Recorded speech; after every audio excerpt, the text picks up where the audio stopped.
Kelganda suv bitta ochib turib suv tashlasan, o'sha yerda bir yerni to'g'ri, hozir ikki yerni to'g'ri.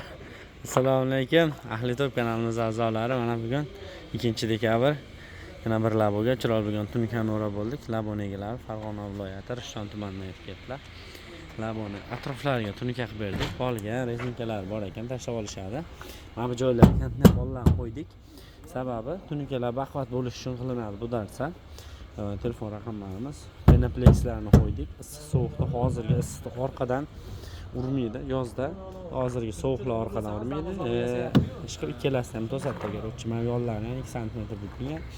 Bu joylarni ham 1,5 sm bukilgan holatda bunaqa alohida sandiqchalari bor. Bunisiga ahamiyat berib turasizlar mana. Holatda ochiladi mana. Ichiga arqon qilich aptechkalar siqib ketaveradi. Stenkasi qalinligini ko'rasizlar. Mana shunaqa holatda bular qalinliklari. Akkumulyator zashta qilaman bu yonda mana. Supu urmaydi. Qulflanadi ham, alohida sotiladi ham. Poliga rezinkalari ham bor, tomiga bagaj, yoniga bunaqa dugalari ham bor. Shunaqa xizmatlar kerak bo'lsa, mana bu raqamlarga ham telefon qilaverasizlar. Ishlarimizda kamchiliklar ko'rgan bo'lsalaring yozib qo'yinglar kommentariyaga. Keyingi ishlarni Xudo xolasa chiroyli qilib to'g'rilab o'tib ketamiz.